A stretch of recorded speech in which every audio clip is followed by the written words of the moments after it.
गगन मंडल से उतरे सदगुरु सत्य कबीर, जलज माही पोढ़न कियो सब पीरन के पीर। सर्व सृष्टि के रचनहार कबीर परमात्मा चारों युगों में इस धरा पर आते हैं और आम साधारण व्यक्ति की तरह लीला करते हुए मानव समाज को सद्भक्ति मार्ग देकर चले जाते हैं।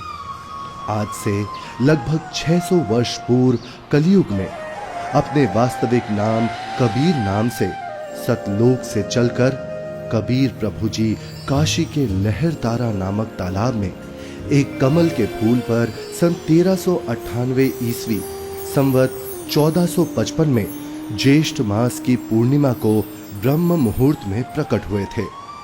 उन्हें नीमा और नीरू नाम के जुलाहा दंपत्ति ने पाला था। बात 1403 ईस्वी की है, जब कबीर प्रभु जी 5 वर्ष के थे। बालक रूप परमेश्वर कबीर साहिब जी ने 5 वर्ष की आयु से ही अपने अद्वितीय आध्यात्मिक ज्ञान में उस समय के सुप्रसिद्ध विद्वानों, ब्राह्मणों, काजी और मौलवियों के छक्के छुड़ाना शुरू कर दिया था। उन्हीं में से एक लीला है परमेश्वर कबीर जी द्वारा 104 वर्षीय काशी के सुप्रसिद्ध ब्राह्मण स्वामी रामानंद जी को गुरु धारण करने और उनको अपने अनमोल सत्य ज्ञान का उपदेश प्रदान करने की। रामानंद स्वामी जी रोज ब्रह्म मुहूर्त में गंगा घाट पर नहाने जाते थे। एक दिन ऐसे ही जब वो नहाने गए, जैसे ही स्वामी रामानंद चलकर नदी के किनारे सीढ़ियों से उतरने लगे, स्वामी रामानंद जी के पैर के खड़ाऊ कबीर प्रभु के सर पर लगते हैं। बालक कबीर जोर जोर से रोने लगे। रामानंद जी के चेहरे के भाव बदलकर चिंता वाले हो गए। वो नीचे की तरफ झुके। जैसे ही रामानंद जी झुकते हैं, उनकी गले की कंठी, जो कि एक तुलसी के मनके की होती है, पौड़ी पर बैठे कबीर जी के गले में डल जाती है और स्वामी रामानंद जी रोते हुए बालक रूप में परमेश्वर के सर पर हाथ सहलाते हुए बोलते हैं, ये क्या अनर्थ कर दिया मैंने। रो मत बेटा, राम राम बोलो। राम राम। राम राम कहने से सब दुख दूर हो जाएंगे। ये बच्चा जरूर अपने माँ बाप से बिछड़कर यहाँ आ गया है। ऐसा करता हूँ, स्नान करने के पश्चात इसे आश्रम ले चलता हूँ और फिर इसके माता पिता के बारे में पता करता हूँ।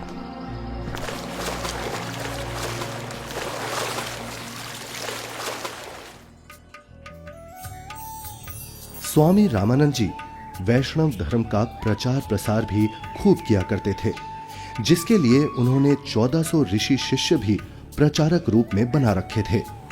स्वामी जी के उन्हीं शिष्यों में से एक थे ऋषि विवेकानंद जी, जो कि बहुत ही अच्छे प्रवचनकर्ता रूप में प्रसिद्ध थे, जिनको स्वामी जी द्वारा काशी शहर के एक क्षेत्र का उपदेशक भी नियुक्त किया हुआ था।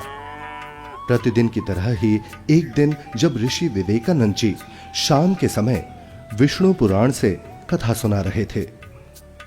श्री हरि विष्णु जी ही सभी के रक्षक व पूर्ण परमात्मा है।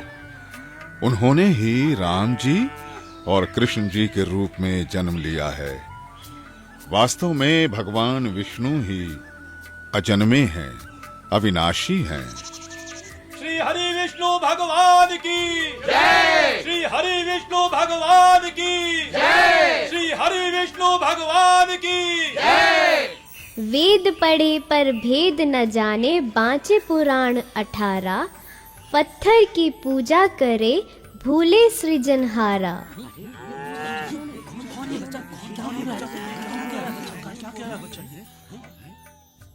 हे ऋषिवर, भगवान विष्णु अजन्मे और अविनाशी नहीं है। अब इसमें देखिएगा ब्रह्मा विष्णु महेश की क्या स्थिति है। श्रीमद् भगवत गीता, गीता प्रेस गोरखपुर से प्रकाशित है। संपादक हनुमान प्रसाद पोदार, चिमनलाल गोस्वामी। प्रकाशक एवं मुद्रक हैं गीता प्रेस गोरखपुर, गोविंद भवन कार्यालय कोलकाता का संस्थान।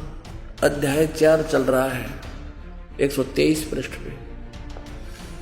भगवान विष्णु अपनी माता दुर्गा की स्तुति कर रहे हैं, तुम शुद्ध स्वरूपा हो, ये सारा संसार तुम इसे उद्भासित हो रहा है। मैं ब्रह्मा और शंकर हम सभी तुम्हारी कृपा से विद्यमान है। हमारा आविर्भाव माने जन्म और तिरोभाव माने मृत्यु हुआ करता है। हमारा तो जन्म और मृत्यु होता है, केवल तुम ही नित्य हो, जगत जननी हो, प्रकृति और सनातनी देवी हो। अब इसका क्या अर्थ है? ब्रह्मा विष्णु महेश नाशवान है, इनकी जन्म मृत्यु होती है। हे ऋषिवर, भगवान विष्णु अजन्मे और अविनाशी नहीं है। शिव पुराण में लिखा है कि निराकार परमात्मा आकार में आया। वे सदा शिव काल रूपी ब्रह्म कहलाया। उसने अपने अंदर से एक स्त्री प्रकट की जो प्रकृति देवी, अष्टांगी, त्रिदेव जननी, शिवा आदि नामों से जानी जाती है। पवित्र शिव पुराण ये गीता प्रेस गोरखपुर से प्रकाशित है। सचित्र मोटा टाइप, केवल हिंदी। संपादक है हनुमान प्रसाद पोदार। और ये प्रकाशित कहाँ से है? प्रकाशक एवं मुद्रक हैं गीता प्रेस गोरखपुर, गोविंद भवन कार्यालय कोलकाता का संस्था। अब देखना ये रुद्र संहिता का, अब हम छठा अध्याय पढ़ रहे हैं 101 पृष्ठ पे। देवव्रत से एक समय, ब्रह्मा जी बता रहे अपने पुत्र नारद को, एक समय उस आनंद वन में रमण करते हुए शिवा और शिव के मन में ये इच्छा हुई, दुर्गा और काल के मन में, कि दूसरे पुरुष की सृष्टि करनी चाहिए, यानी कोई पुत्र उत्पन्न करना चाहिए, जिस पर सृष्टि संचालन का महान भार रखकर हम दोनों केवल काशी में रहकर इच्छा अनुसार वितरे और निर्वाण धारण करें। ऐसा निश्चय करके शक्ति सहित सर्वव्यापी परमेश्वर शिव ने, इस काल ने, अपने वाम भाग के 10वें अंग पर अमृत मल दिया। फिर तो वहाँ से एक पुरुष प्रकट हुआ, यानी इन्होंने पति पत्नी व्यवहार किया, काल और दुर्गा ने, और वहाँ से एक पुत्र की उत्पत्ति हुई। देखिएगा 102 पृष्ठ पे, 102 पृष्ठ पे। शिव ने कहा, वो बालक उत्पन्न हुआ, उसके कहा कि वत्स, काल ने कहा बेटा, व्यापक होने के कारण तुम्हारा विष्णु नाम विख्यात हुआ। फिर काल रूपी ब्रह्म ने एक काशी नामक सुंदर स्थान बनाया।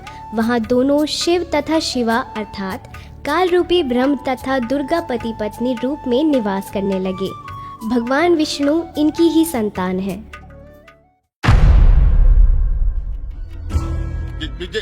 ये सब झूठ बोल रहा है, और ये सब छोड़, तू ये बता तू कौन है, किस जाति का है, गुरु कौन है तेरा? ये तो जुलाहा है, नीमा नीरू का पुत्र है। हे ब्राह्मण, मेरे गुरु भी वही है जो आपके गुरु हैं। अच्छा, तुझे पता भी है मेरे गुरुदेव कौन है?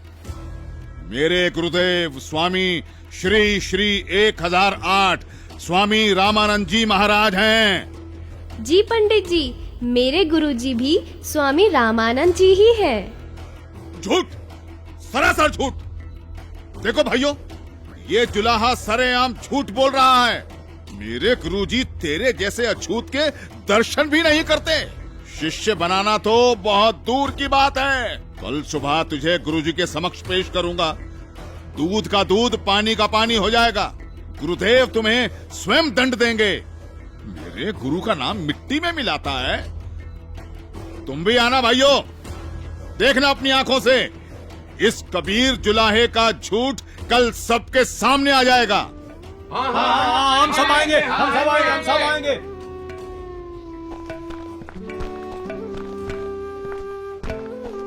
अरे पंडित जी, कम से कम मेरे सवाल का उत्तर तो देते जाइए।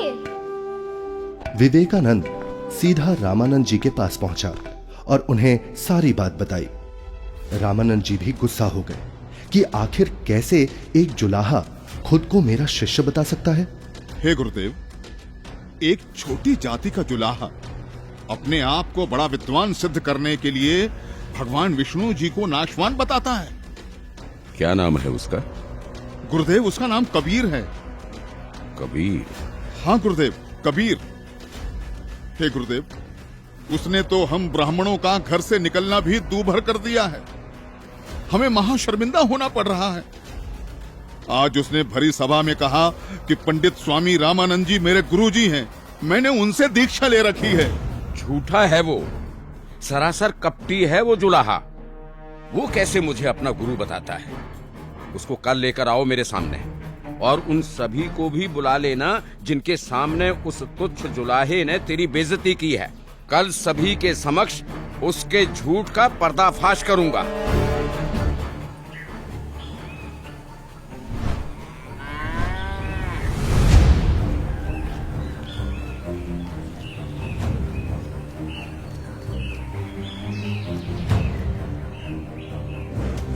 नीरू जुलाहे का घर कहाँ है?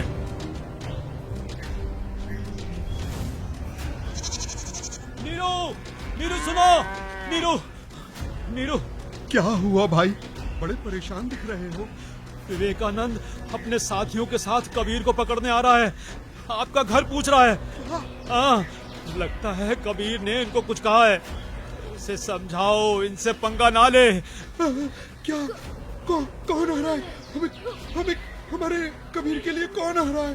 कौन पकड़ेगा? नीमा और नीरू डर जाते हैं और कबीर को झोपड़ी के पीछे ले जाकर कंबल से उड़ाकर छुपा देते हैं। तभी विवेकानंद वहां पहुंच जाता है। कहाँ है वो दंड बालक कबीर? कल उसने भरी सभा में मेरे गुरुदेव का अपमान किया है। आज सबके सामने गुरुजी उसकी पिटाई करेंगे।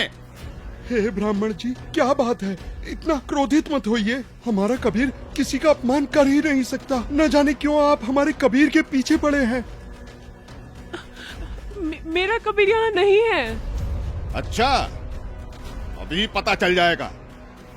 तोड़ डालो इसकी झोपड़ी को और ढूंढ कर निकालो उस अधर्मी कबीर को। रुक जाइए, हम हाथ जोड़ते हैं। हमारे कबीर ने कुछ नहीं। घर में घुसकर विवेकानंद और उसके शिष्य तोड़ फोड़ करने लगते हैं तो कबीर प्रभु जी से नहीं रहा जाता।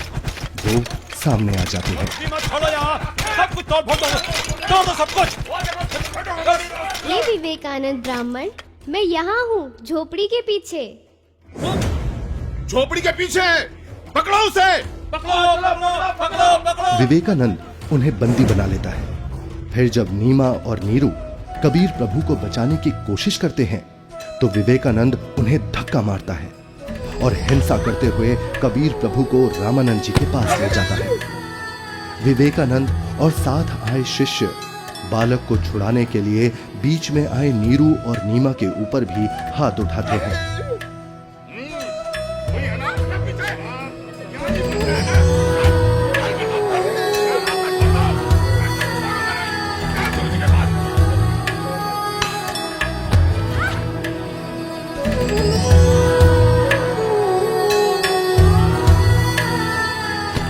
नीरू को भी कुछ गुंडे लाठी डंडों से मार मार कर मृत समान कर देते हैं।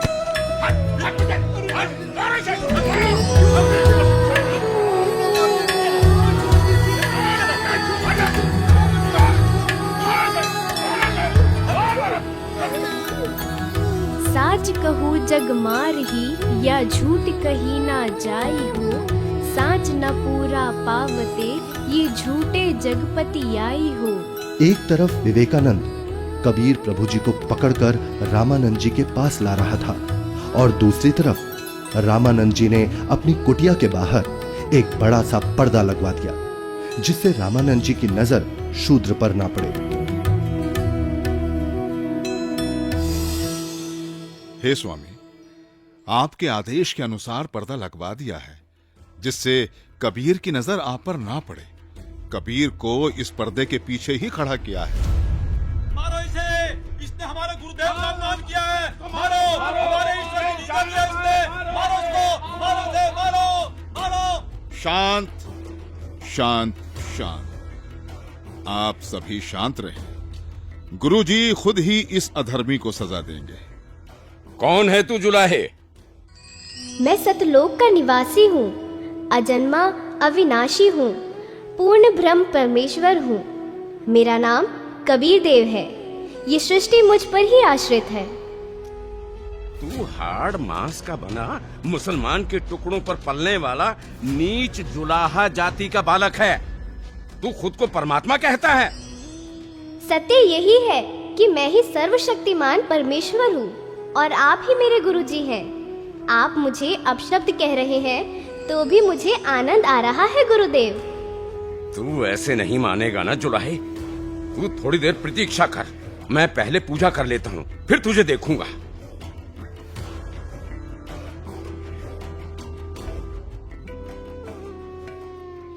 कहीं ये बालक सच में तो भगवान नहीं है, क्योंकि भगवान तो किसी भी रूप में कहीं भी आ सकते हैं। कहीं मुझसे कोई गलती ना हो जाए। अपनी पूजा साधना के बाद सोच समझ के बात करूंगा। 104 वर्ष के रामानंद जो कि सालों से ध्यान कर रहे थे, वो ध्यान करते हुए ही ध्यान में ही भगवान की काल्पनिक छवि बनाते और उनकी पूजा करते। लेकिन उस दिन ध्यान में कुछ अलग हुआ। स्वामी जी कल्पना में खड़े होते हैं और श्रद्धा से नंगे पैरों जाकर गंगा से जल लेकर आए और ठाकुर जी के वस्त्र उतारे, फिर स्नान करवाया तथा नए वस्त्र पहना दिए, तिलक लगाया और भगवान के सर पर मुकुट रख दिया। तब पास में रखी कंठी पर ध्यान गया और कल्पना में ही बोले, हे भगवान, आज तो कंठी डालना ही भूल गया। फिर कंठी उठाकर मुकुट के ऊपर से डालने लगे, लेकिन माला मुकुट में फंस गई। अब स्वामी जी चिंतित हो गए और कल्पना में ही सोच रहे हैं, हे भगवान, आज ये आपके दास के साथ क्या बनी? यदि कंठी नहीं डाली तो पूजा अधूरी रह जाएगी, और अब यदि मुकुट उतार दिया तो पूजा खंडित हो जाएगी। आज से पहले ऐसी गलती कभी नहीं बनी थी। हे प्रभु, आज क्या गलती बन गई मुझ पापी से? आज का तो मेरा सारा दिन ही व्यर्थ गया। जब स्वामी जी मन ही मन में व्याकुल हो रहे थे और अपने आप को कोस रहे थे, तब परमेश्वर कबीर साहिब जी पर्दे के पीछे से बोले, हे स्वामी जी, चिंता मत कीजिए, इस माला की गांठ खोल दीजिए और फिर ठाकुर जी के गले में डालकर इस माला को बांध दीजिए, फिर आपको मुकुट उतारना नहीं पड़ेगा। स्वामी रामानंद जी ने जब कबीर साहिब जी की पर्दे के पीछे से आवाज सुनी तो उन्हें एकदम झटका सा लगा। वो एकदम आंखें खोलकर चौंक जाते हैं और मन ही मन विचार करते हैं कि हे भगवान, ये क्या? यहाँ ना तो कोई मूर्ति है और ना कोई माला। मैं तो काल्पनिक पूजा कर रहा था और मेरे मन में चल रही इस काल्पनिक क्रिया को इस बालक ने कैसे जान लिया? ये कोई साधारण बालक नहीं हो सकता। मेरे इस भजन क्रिया को तो केवल भगवान ही जान सकता है। ये तो साक्षात भगवान है। आपने तो मेरे मन की बात बता दी। आप तो स्वयं भगवान आए हो। आप कोई साधारण बालक नहीं हो। हाँ, आप कोई साधारण बालक नहीं हो। फिर स्वामी जी को महसूस हुआ कि बालक कबीर के शरीर में कहीं हड्डियां तो महसूस हो ही नहीं रही। तभी वो बालक कबीर को सीने से हटाकर उनके हाथ पैर यानी शरीर को दबा दबा कर देखने लगे। हे भगवान, आपका शरीर तो बहुत कोमल है, जैसे रुई हो। आपके शरीर की तुलना में मेरा तो पत्थर जैसा शरीर है। स्वामी जी क्या कर रहे हैं? स्वामी जी ने एक शूद्र को गले लगाया। क्या कर रहे हैं स्वामी जी? लगता है कि बुढ़ापे में गुरुजी का दिमाग हिल गया है, जो शूद्र को गले से लगा लिया। हे भगवान, अगर आपकी आज्ञा हो तो मेरी कुछ शंका है। कैसी शंका गुरुदेव? हे भगवान, एक बात समझ नहीं आई। आपने झूठ क्यों बोला? कैसा झूठ स्वामी जी? आप कह रहे थे कि आपने मुझसे उपदेश ले रखा है, लेकिन मैंने तो आपको कभी नाम दीक्षा नहीं दी।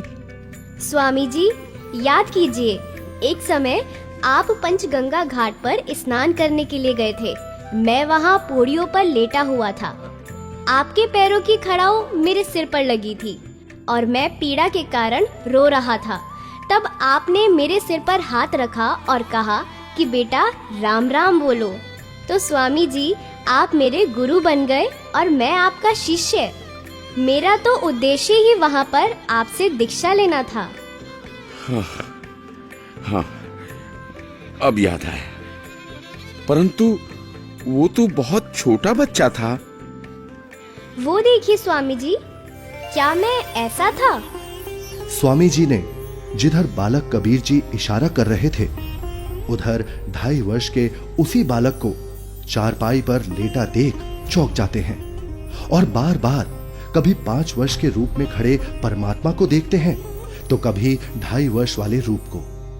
फिर आंखें मल मल कर देखते हैं कि कहीं आंखें धोखा तो नहीं खा रही।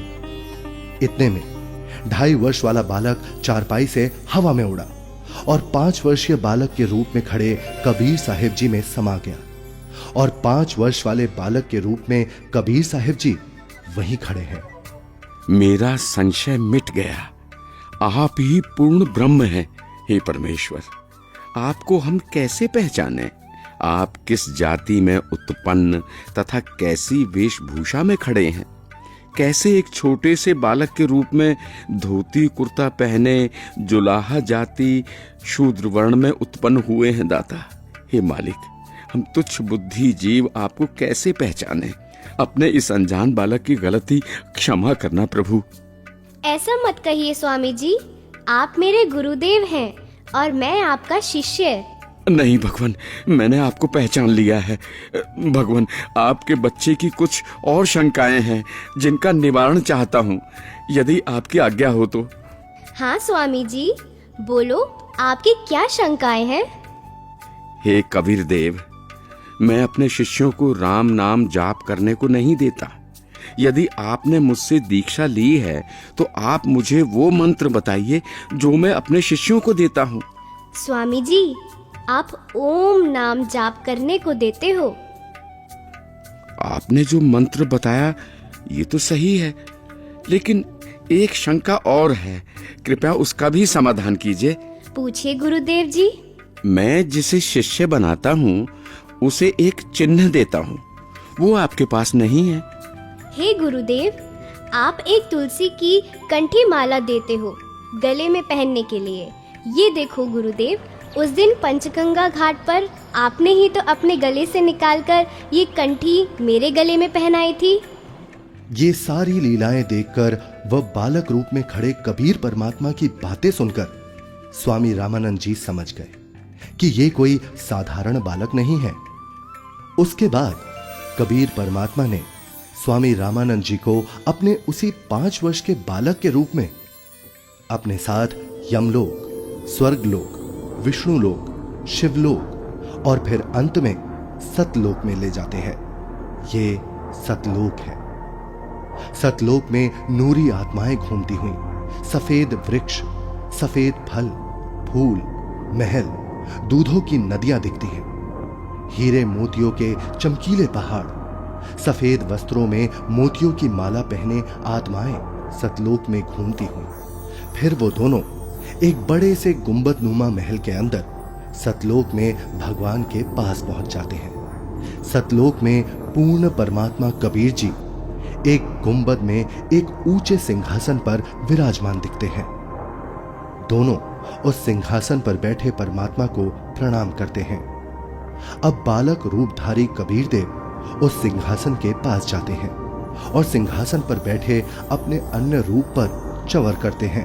ऐसा देखकर रामानंद जी सोचते हैं, इसका मतलब कबीर देव जी इस सिंहासन पर बैठे सच्चे परमात्मा के सेवक हैं। तभी सिंहासन पर विराजमान तेजोमय परमात्मा सिंहासन से उठकर खड़े हो गए और कबीर देव जी के सामने हाथ जोड़कर कबीर देव जी को बैठने का आग्रह करने लगे। बालक रूप में कबीर परमात्मा सिंहासन पर बैठ गए और पहले सिंहासन पर बैठे परमात्मा बालक कबीर को चवर करने लगे। रामानंद जी प्रभु के सामने हाथ जोड़कर खड़े रहे। तभी फिर तेजोमय परमात्मा एक प्रकाश पुंज में बदल गया और फिर वो उस बालक कबीर जी के शरीर में समा गया। अब बालक कबीर जी का शरीर भी उतना ही तेजोमय हो गया जितना कि पहले सिंहासन पर बैठे परमात्मा का था।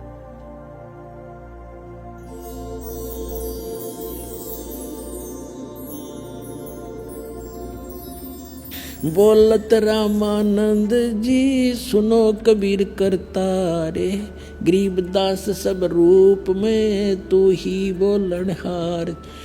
दोहू ठोर है एक तू, बया एक से दो, गरीबदास हम कारणे तुम आए हो मगजो। तुम साहेब तुम संत हो और तुम सतगुरु तुम हंस, गरीबदास तुम रूप बिना और न दूजा अंश। हे परमात्मा, आप जी स्वयं ही दोनों स्थानों पर लीला कर रहे हो। आप ही निज ब्रह्म पूर्ण ब्रह्म हो। तीनों लोकों में प्रवेश करके सबका धारण पोषण करते हो। मैंने आपका वो सनातन परम धाम आंखों देख लिया है। आप ही परमेश्वर हो, आप ही सतगुरु तथा आप ही तत्वदर्शी संत हो, और आप ही हंस अर्थात अच्छे बुरे को भिन्न भिन्न करने वाले सच्चे भक्त भी हो। मैं आपका भक्त, आप मेरे गुरु जी। स्वामी जी, आप मेरे गुरुजी ही बने रहो। मैं आपका शिष्य हूँ। ये गुरु परंपरा बनाए रखने के लिए अति आवश्यक है, नहीं तो भविष्य में संत भक्त कहा करेंगे कि गुरु बनाने की कोई आवश्यकता नहीं है। कबीर ने कौन सा गुरु बनाया था? इसलिए स्वामी जी, संसार की दृष्टि में आप मेरे गुरुजी की भूमिका कीजिए तथा वास्तव में जो साधना की विधि मैं बताऊं, आप वैसे भक्ति कीजिए। ठीक है परमात्मा, जैसी आपकी आज्ञा। इस प्रकार परमेश्वर कबीर जी ने 5 वर्ष की आयु में ही 104 वर्ष के ब्राह्मण को तत्व ज्ञान से परिचित कराया और गुरु परंपरा को बनाए रखने के लिए कबीर साहिब जी ने स्वामी रामानंद जी को अपना गुरु बनाया। यह अनमोल ज्ञान जगत गुरु तत्वदर्शी संत रामपाल जी महाराज के सत्संग प्रवचनों से संग्रह किया गया है। संपूर्ण आध्यात्मिक ज्ञान प्राप्त करने के लिए अवश्य सुनिए जगत गुरु तत्वदर्शी संत रामपाल जी महाराज जी मंगल प्रवचन।